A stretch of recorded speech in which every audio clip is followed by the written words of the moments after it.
Hello दोस्तों, welcome to road to IIT. और जैसे कि आप सबको पता है कि अभी हमारा JEE mains 2020 rank booster question series चल रहा है। हर रोज़ 6:30 बजे हमारा वीडियो अपलोड हो जाता है, ठीक है। अभी हम लोग पढ़ रहे हैं 3D जियोमेट्री। आज हम लोग देखने वाले हैं बहुत ही इंटरेस्टिंग 3 न्यूमेरिकल्स, ठीक है। 3 numericals we are going to see today. This is the first one. Previous is question है तीनों के तीनों, और तीनों में कौन से कॉन्सेप्ट छुपे हों वो भी हम देखने का ट्राई करेंगे, ठीक है। चलिए पढ़ते हैं पहला question. A plane which passes through the point 320, ठीक है, ये पॉइंट दिया है, and the line this is what, ठीक है। ओके, तो हमें एक पॉइंट दे दिया है और एक लाइन भी दे दी है, ठीक है। और इन दोनों में से पास होता हुआ एक प्लेन हमें फाइंड करने को बोला है। सपोज के दिस इज दैट प्लेन कि जो हमें फाइंड करना है, ठीक है। तो अब इसमें बहुत सारी मेथड्स है ये सॉल्व करने के लिए। कुछ लोग बोलते हैं कि आप ऑप्शंस देख के भी ट्राई कर सकते हो, ठीक है। ये पॉइंट यहाँ से पास हो रहा है तो पहले तो 320 पुट कर दो, ठीक है। मैं 320 पुट करूँगा तो बी सेटिस्फाई हो रहा है, ठीक है। और ये 10 1 ये भी सेटिस्फाई हो रहा है। 320 से ये सेटिस्फाई नहीं हो रहा है, ठीक है। सी तो मेरा कतई सेटिस्फाई नहीं हो रहा है। देखो 3 + 4 - 0 तो 1 नहीं आ रहा है, तो ये तो मेरा ऑप्शन पहले ही चला गया। और यहाँ पे ये होता है 6 - 2, ठीक है। 6 - 2 + 0 तो 6 - 2 4 होता है, तो ये भी ऑप्शन मेरा चला गया।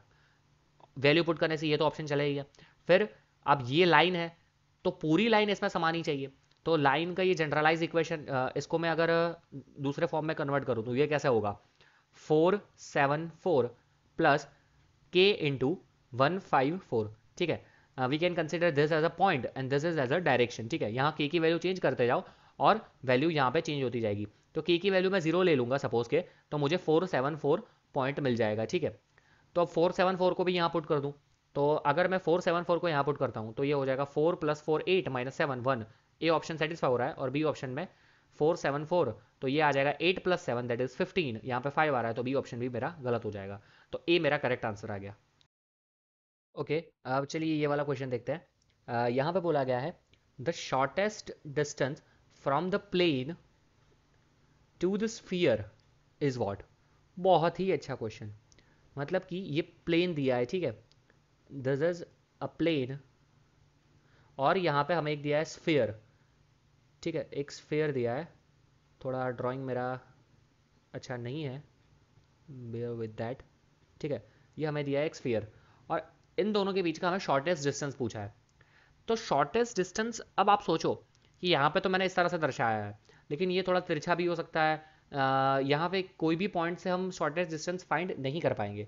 तो इसका सबसे इन लोगों ने एक बेस्ट तरीका निकाला है, and that best method is कि shortest distance that let's do one thing, कि ये प्लेन से परपेंडिकुलर डिस्टेंस फाइंड करते हैं स्फीयर का, ठीक है। प्लेन से परपेंडिकुलर डिस्टेंस हमेशा परपेंडिकुलर डिस्टेंस ही शॉर्टेस्ट डिस्टेंस देता है। तो वो बेस्ट तरीके से कैसे हम फाइंड कर सकते हैं कि distance of the plane from the centre, ठीक है। ये प्लेन का उसके सेंटर के साथ हम डिस्टेंस फाइंड कर देते हैं। सपोज कि ये सेंटर है और ये हो गया उसका परपेंडिकुलर डिस्टेंस, तो ये हमने फाइंड कर दिया। और फिर उसमें से हम माइनस उसके रेडियस कर देंगे तो हमें यहाँ तक का देखो यहाँ तक का मिल जाएगा, और that will be my shortest distance. Simple as that, ठीक है। आप बोलोगे कि सर तो हम क्या बोलते हैं कि सर हम डायरेक्ट प्लेन से इसका फाइंड नहीं कर सकते।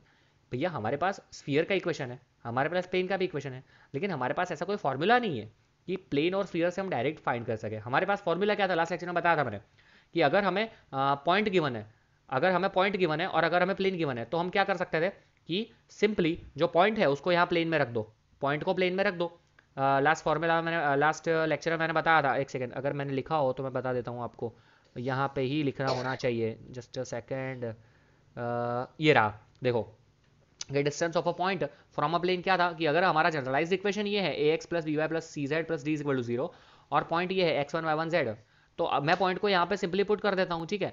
तो मुझे ये मिल जाता है ax1 + by1 + cz1 + d, और उसका जो कोफिशिएंट्स आ रहे हैं, ठीक है, उसका मैं नीचे स्क्वायर रूट लिख देता हूँ। ये हमें पता है। तो यहाँ पे भी हम वही कर सकते हैं, लेकिन उसके लिए हमें पॉइंट चाहिए, स्फीयर का इक्वेशन नहीं।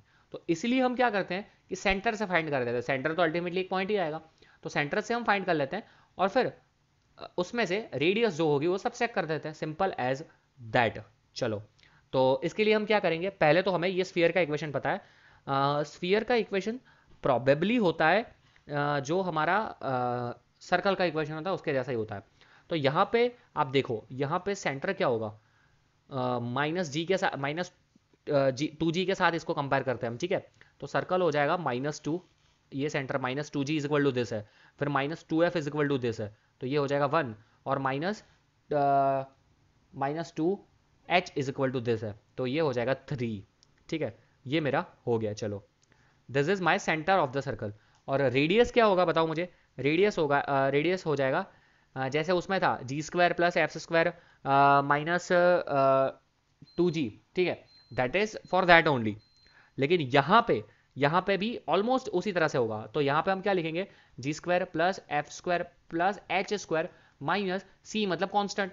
तो यहाँ पे g² क्या हो जाएगा देखो, 4, f² 1, h² 9 minus c constant, इसको उस साइड ले जाता हूँ तो कांस्टेंट का ये क्या हो जाएगा -115, तो ये क्या हो जाएगा minus minus plus 155। I hope सबको समझ में आएगा। सी क्या आएगा देखो, इसको मैं इस साइड ले जाता हूँ, पहले फिर से लिख के दिखाता हूँ।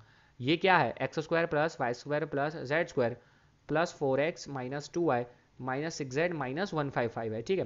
तो c मेरा अल्टीमेटली -155 है, तो -155 यहाँ पे पुट करूंगा तो माइनस माइनस प्लस हो जाएगा, तो ये आ जाएगा। तो ये मेरा हो गया रेडियस, ठीक है। सेंटर पता है, रेडियस पता है, तो मेरा आंसर मुझे मिल जाएगा। कैसे, पहले मैं पॉइंट और इसके सेंटर के बीच का परपेंडिकुलर डिस्टेंस फाइंड करता हूँ, तो वो कैसा आ जाएगा बताओ। हमें वो पता है, क्या बोलते हैं, प्लेन का equation 12x plus 4y plus 3z equal to 327, 12x plus 4y plus 3z is equal to 327, ठीक है। तो ये मुझे दे देगा 12x plus 4y plus 3z minus 327 is equal to 0। Standard form में मैंने कन्वर्ट कर दिया, तो परपेंडिकुलर डिस्टेंस हो जाएगा -2 into 12 plus 4 into 1 plus 3 into 3 minus 327 divided by square root of 144 plus 9 plus 16, ठीक है। ये हो जाएगा परपेंडिकुलर डिस्टेंस। तो दिस वुड बी, पॉइंट मैंने रखा है, ठीक है, ये दिस इज पॉइंट, ये और ये पॉइंट्स है, ठीक है। -213 देखो यहाँ पे -213 है पॉइंट, तो एक्चुअली दिस इज सेंटर, तो वही हमारा पॉइंट है। तो ये मुझे दे देगा, मैंने कैलकुलेट करके रखा है, तो ये मुझे दे देगा 26, ठीक है। मुझे परपेंडिकुलर डिस्टेंस मिल गया 26। अब रेडियस क्या है देखो, रेडियस है ये, तो ये दिस इज नथिंग बट क्या है, ये स्क्वायर रूट ऑफ 155 9 10 165 और 4 169, दैट इज 13। रेडियस आई है 13, तो मैंने बताया था हमने ये परपेंडिकुलर डिस्टेंस फाइंड कर दिया है। अब उसमें से मैं रेडियस सबसेक्ट कर दूंगा, तो प्लेन और स्फीयर के बीच का परपेंडिकुलर डिस्टेंस मिल जाएगा। तो ये 26 आ गया, इसके माइनस में रेडियस कर देता हूँ, तो इसके माइनस में 13 कर देता हूँ, तो 26 माइनस 13 विच विल बी 13, और ये मेरा फाइनल आंसर हो जाएगा। ये मेरा हो जाएगा फाइनल आंसर। आई होप सबको समझ में आया होगा। So 13 is my final answer, option number D is correct, ठीक है। This is the shortest distance between plane and the sphere. Okay, चलिए आगे बढ़ते हैं हमारे नेक्स्ट क्वेश्चन की तरफ। नेक्स्ट क्वेश्चन बोला है distance between two parallel planes, again a new formula. Distance between two parallel planes, बहुत ही सिंपल है, लेकिन डायरेक्ट आ जाता है मेंस में इस तरह का क्वेश्चन, ठीक है। एडवांस में आने के चांसेस कम है। तो अगेन फॉर्मूला सबको पता होना चाहिए। स्टैंडर्ड फॉर्म में पहले हमेशा हम कन्वर्ट करते हैं। स्टैंडर्ड फॉर्म्स क्या था कि ax1 plus by1 plus cz1 minus plus d1 is equal to 0 and ax2 plus by2 plus cz2 plus d2 is equal to 0। यहाँ पे बहुत ही इंपॉर्टेंट चीज़ एक बताना चाहता हूँ मैं, कि जो आपने अगर नोटिस भी किया हो, तो जो डायरेक्शंस रेशियो है वो मैंने सेम लिखे हैं, और वो सेम होने ही चाहिए, तभी हम परपेंडिकुलर डिस्टेंस फाइंड कर सकते हैं, ठीक है।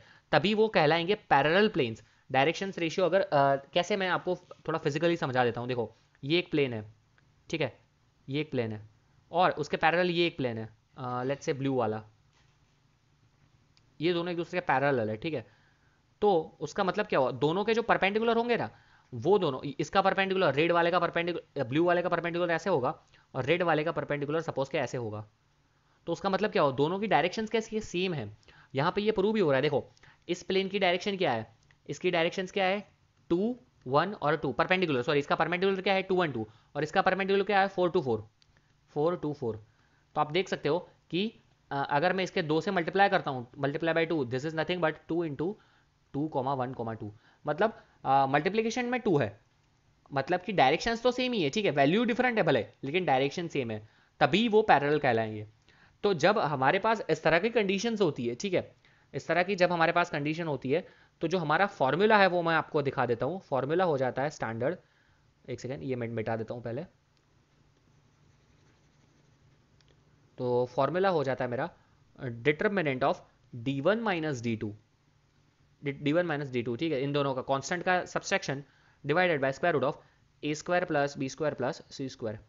ए square B square C square मतलब जो डायरेक्शन जो नॉर्मल है उसका स्क्वायर का एडिशन और उसका फिर स्क्वायर रूट, ठीक है। तो पहले मैं इन दोनों को स्टैंडर्ड में कन्वर्ट करता हूँ, स्टैंडर्ड फॉर्म में।